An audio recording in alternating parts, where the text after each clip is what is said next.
Río Cuarto tiene características particulares en cuanto a lo laboral, una de las tasas más altas de trabajo informal y una matriz comercial enfocada al agro y a la venta de bienes y servicios.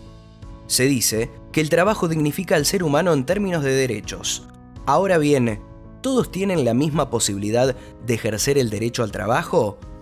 ¿O hay sectores minoritarios a los que se les dificulta encontrar una fuente de trabajo digno que les permita subsistir?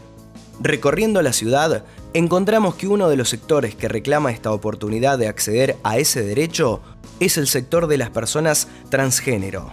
Aproximadamente, este sector cuenta con una población entre 45 y 50 personas trans en Río Cuarto y la región. Si bien hay casos de varones y mujeres trans, son muchos más visibles socialmente las mujeres. Un dato a tomar en cuenta es que más del 90% de la población trans no tiene trabajo formal y, como si esto fuera poco, el 75% de ellos no terminaron el secundario y en algunos casos ni siquiera el primario. Esta realidad conlleva que sea muy dificultoso para la persona trans encontrar trabajo, más allá de la problemática cultural. La única salida que muchos trans visualizan es la de la prostitución. Digamos, en el porcentaje general, por lo menos de aquellos que están visibilizados, las personas trans, más del 90%, no tienen un trabajo registrado, ¿no? Después, otro de los datos que tenemos que hablan sobre esta situación de exclusión tiene que ver con el 75 al 80% de las personas trans no han terminado ni la primaria ni el secundario y el grado de la expectativa de vida está entre 35 y 40 años. Actualmente en Río Cuarto existe un proyecto de ordenanza cuyo objetivo principal es la integración laboral de personas trans. Además, se desprenden otros objetivos como son el acceso a la educación y a planes de salud y vivienda de este sector vulnerable. Estaría faltando para este sector de la sociedad los medios de inserción laboral. En este mismo sentido, se promueven a nivel nacional algunos planes impulsados desde el Ministerio de Trabajo. Algunos de ellos van orientados a la inclusión y formación educativa, otros en capacitaciones y promoción de la independencia e inclusión laboral. A pesar de las iniciativas de estos planes, la aplicación formal de los mismos presenta dificultades. Como siempre se dice, una cosa es la ley escrita y otra cosa es la ley en la práctica. Como cualquier problemática social, el Estado es un actor fundamental a tener en cuenta respecto de cómo ven y cómo abordan sus diferentes posibilidades de resolución. Empezamos desde ese punto a incluirlos en el sistema educativo. Desde la subsecretaría y con el Ministerio de Educación empezamos a través de becas, porque también es bueno que estudien, pero también facilitarles las herramientas para que puedan llegar a eso. Creemos que a través de la educación se puede fortalecer esto del trabajo y de desarrollarse con un propio proyecto de vida, entonces apuntamos a eso a través de becas de apuntes y de útiles escolares y todo para facilitarles el ingreso al sistema educativo. Tanto el Estado como la organización que nuclea al sector transgénero coinciden en que la problemática debe tener una solución que ayude a la inclusión laboral del sector en cuestión. ¿Qué dice el sector privado de comercio respecto a esta problemática social? En este caso nosotros no tenemos información al respecto. Es como que esta temática no está muy conocida, no hay muchos casos en la ciudad y es un proceso, un fenómeno relativamente reciente. La inclusión laboral formal en Río Cuarto es escasa. Son solo 3 las personas trans que tienen un trabajo formal. Hace 2 meses que estoy trabajando en Rapipago. Fui contratada por Gire, que son los encargados de Rapipago desde Buenos Aires. Se comunicaron con la mesa de la diversidad porque desde recursos humanos de la empresa habían pedido que el puesto vacante en la ciudad de Río Cuarto para cajera querían que lo cubriera una persona trans. Así que fuimos convocadas desde la mesa de la diversidad y bueno, nos presentamos a la entrevista con ciertos requisitos que solicitaba la empresa y a las 2 semanas me llamaron que había sido seleccionada para comenzar a trabajar. La posibilidad surgió a partir de la lucha constante que la Mesa de la Diversidad, tanto a nivel regional como nacional, impulsa desde hace varios años. La empresa se contactó con la entidad y es así que se pudo dar este primer caso histórico en la ciudad de Río Cuarto. Cuenta Sheila que que la posibilidad de encontrar trabajo era muy complicada. En ocasiones, ni siquiera se le recibía el currículum. Ella, a diferencia de otras personas trans, ha llegado a tener formación universitaria, pero no bastaba. Durante la gestión anterior del gobierno nacional, se impulsaron diferentes planes laborales orientados al sector trans. Mía Salas fue una de las beneficiadas con estas medidas. Fui secretaria por 2 años en el Ministerio de Trabajo de la Nación, donde me trataron muy bien, me sentí muy cómoda, me ayudó muchísimo, aprendí mucho.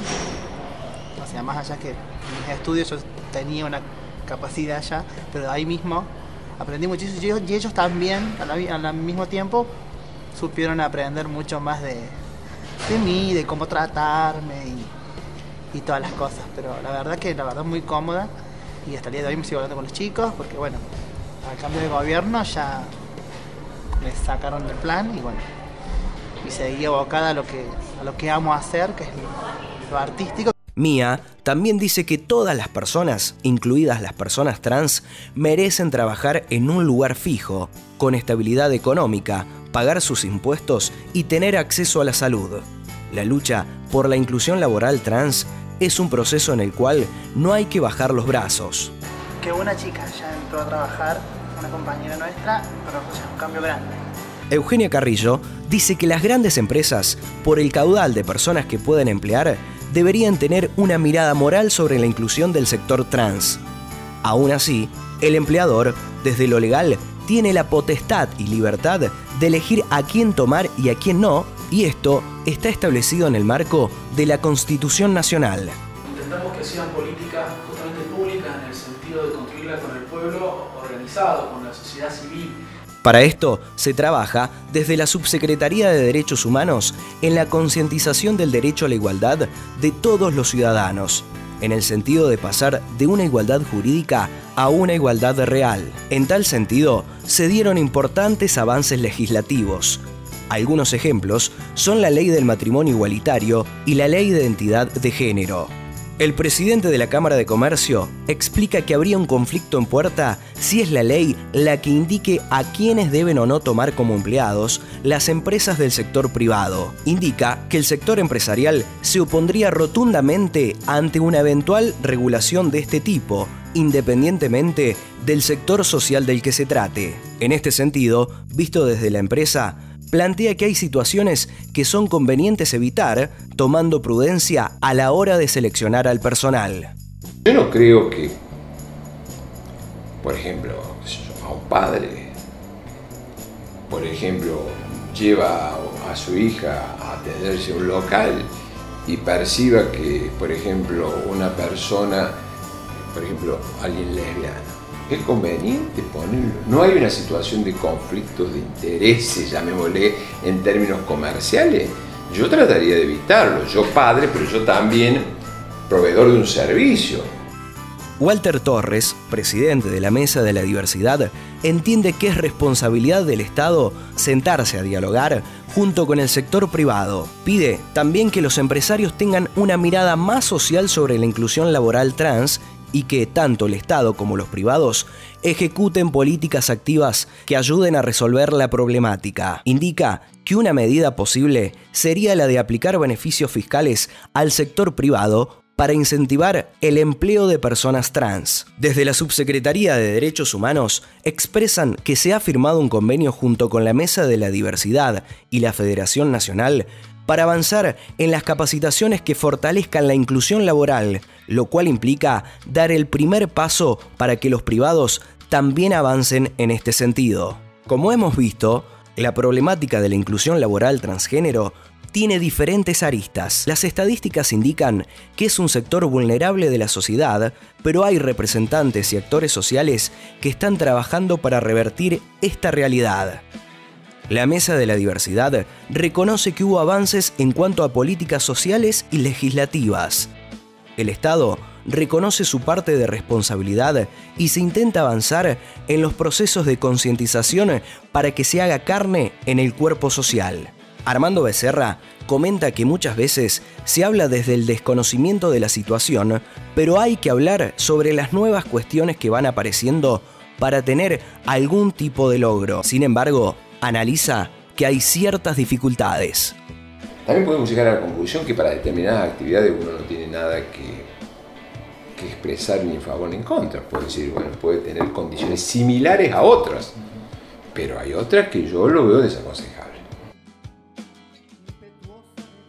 Por más duro que sea, va a llegar, porque la inclusión laboral trans se va a lograr.